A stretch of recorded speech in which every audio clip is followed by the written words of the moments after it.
We are out of the January doldrums, which can only mean one thing. Tax season is upon us. And first things first, when can I start filing? Well, the IRS is already accepting returns. The first day was January 29th, and it's never a bad idea to file early. The earlier you do it, the earlier you might get your tax refund. Now, the IRS is racing for more than 146 million individual tax returns. Yes, that is a lot of forms. So when should you file? Well, the deadline to file is Monday, April 15th. And for most Americans, well, April 15th is also the absolute last day to request an extension. So no stress, you can just ask for an extension, right? Well, yes and no. Remember, an extension buys you additional time to file, but not more time to pay. But it could help you avoid a potentially hefty penalty. Even if you get a 6-month extension, you still need to submit any outstanding payments by tax day. Now, a tax extension can also push back contribution deadlines for some small business retirement plans, solo entrepreneurs, or heck, even freelancers. Importantly, you can get an automatic extension if you were hit by a natural disaster, are a member of the military that qualifies, or if you worked or lived outside of the US on tax filing deadline. So what happens if you just miss the tax deadline? Well, you will pay for it a couple of different ways.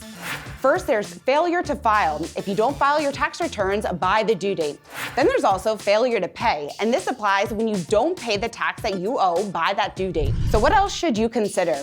Your deductions. That's what you can subtract from your taxable income. You can opt for a standard deduction or an itemized one, but you need to be able to do some math to figure out which one makes the most sense for you. The standard deduction is a preordained subtraction that you can make when you file.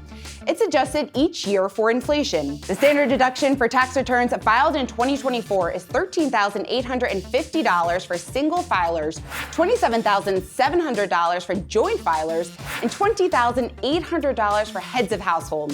Itemizing, it is more work, but it can be worth it, especially if you want to include things like medical expenses or charitable donations. Credits are also critical, with the child care tax credit chief among them. You are eligible for the full credit for each qualifying child if your annual income is not over $200,000 or $400,000 in a joint filing. That is as long as you meet all the other eligibility requirements. Don't forget the earned income tax credit for workers with low to moderate income and the lifetime learning credit for those that are still in school. There certainly are lots, but stay on top of it. In 2022, the IRS sent letters to over 9 million families potentially eligible for these credits, and many others that did not claim them. So what else do you need to know? Well, recent legislation also plays a key role, maybe bigger than you realize.